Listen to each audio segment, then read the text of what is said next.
People have been getting fired for their comments on Charlie Kirk's assassination. This has ranged from jobs like I guess I should say Office Depot, the Carolina Panthers, different people in the medical field.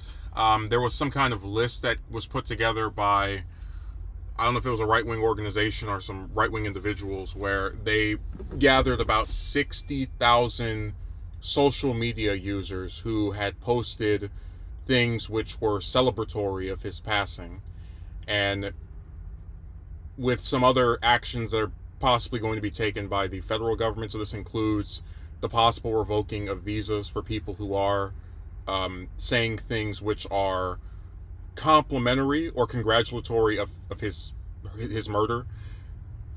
This is part of a debate, or I guess a concern by a lot of left-wing people, that this is, part of that authoritarian creep, and they're being censored and free speech is going out the window. I guess I'll kind of try to say this. Do I like when people get fired from their jobs? Not really. I think it's when it's so many people, right? Thousands. It can negatively impact the economy. It can hurt a company, at least in the short term, because they have to go through the process of vetting someone else. And it's just really not something that I think has much benefit to society. Of course, it is ironic that the group that will always call people lazy and, you don't want to work, will try to get people taken off their positions. But here's where things get kind of interesting, and I'm probably going to piss some people off, and, it is what it is. Social media has allowed for the worst traits of society to be broadcast to the world. You've had political assassinations in the U.S. literally for decades. I mean, if you want to go back to the shooting of Huey Long almost 100 years ago, the murders of JFK, MLK, RFK, Malcolm X, and then, even the Moscone and Milk shootings in San Francisco. All of these different murders had this thing in common, where they happened so long before the advent of social media that if someone were to, for example, agree with the killing, or not necessarily express any kind of sympathy for the fact that someone was murdered in a supposed civilized society, they would usually keep it to themselves. It was something that kind of happened, where they're like, oh, this person was taken out, and then they do their little evil laugh, but nobody really knows it's them. But now with the internet, all of those crazy, disgusting opinions are there for anyone to see. And really, again, this is where I'm going to start to kind of sound more like I'm on the position of the right-wing people. I can't feel so if we're at a point where in our supposed civilized society you can be completely fine with another human being being murdered, why should people care that you are being affected by your commentary? You have to remember that before these last few days, there were a lot of Americans who didn't even know who Kirk was. And that, this isn't an insult to him, but in general, political commentators and even most politicians don't register in the minds of most Americans unless they're in the news frequently or talked about repeatedly.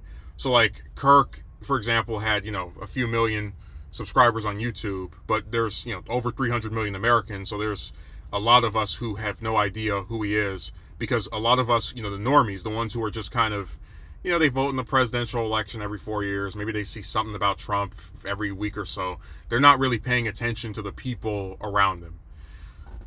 So when you go to an employer and you say, hey, your employee, they posted that they're happy that this man that was speaking at a college campus was shot, they look at that and they go, what? And again, even if you could say, oh, well, he advocated for, yeah, but if you're a regular employer and you see your employee online saying that this person got what was coming to them, or laughing at it, or any of those other reactions which are disgusting, you are going to look crazy to them. And can I really blame them? Can I really blame an employer for not wanting to basically have guilt by association with employees that are fine with the murder of Americans, depending on who it is, if they can justify it to themselves.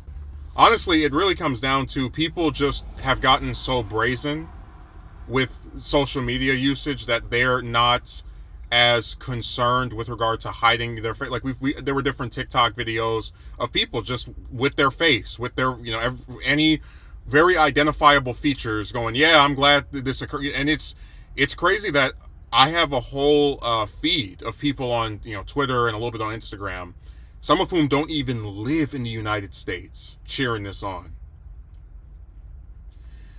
But the thing about them is that most of them, regardless of if I like what they're writing, which I do not when they're celebrating someone's murder, most of them are smart enough to hide their face, to go, okay, you know what, I know I'm writing some disgusting crap, like I'm self-aware of just how depraved of a human being I am, so let me make sure nobody can trace this back to me. So really it's more of a commentary on people being so brazen about like the more disgusting attributes of themselves, right? The fact that they will cheer on the murder of a fellow American, that they're like getting the whiplash of, oh wait, the things I say actually have consequences. Oh, wow.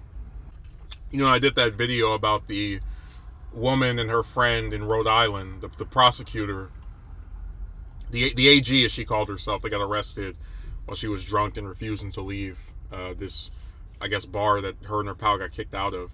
I said it's crazy that the people who like have, a successful either career or some, well-paying job that keeps a roof over their head are so like just dumb in terms of, from my perspective as someone who's had like a much looser and less stable situation over the past few years, I couldn't imagine, making $20 or $40 an hour on some, full-time schedule, whether it be as a nurse or, in the case of I think in the case of the Carolina Panther, it was some communications director, but I couldn't imagine having a well-paying job, a well-paying good job, and just let me risk it all to write something evil about the fate of a man I never met before. But there is this kind of complacency that people have where when they come online, they feel like they can say and do whatever they want with no consequence because these sites are really not punishing people for acting in ways that are just wrong. And I can't really get mad at someone for going, hey, this is the post that your employee made. Do you want them working for you? The only thing I'm kind of worried about is that sometimes people do have the same username or, some other feature that's not distinguishable, and then you might run the risk of possibly getting the wrong person fired, which is even worse than anything else involved in this story besides Kirk's murder. So like I said, I wish I could feel worse for the people that are going to lose their job, but this man lost his life, and a lot of you made fun of it. And I know for a fact that most sensible people, because they said that list was 60,000. 60,000 is nowhere near the 300 plus million that live in the US. So most sensible people are not going to either celebrate this man's killing, period, or make a public post about celebrating that, which means that this is, in terms of rhetoric, the worst of the worst.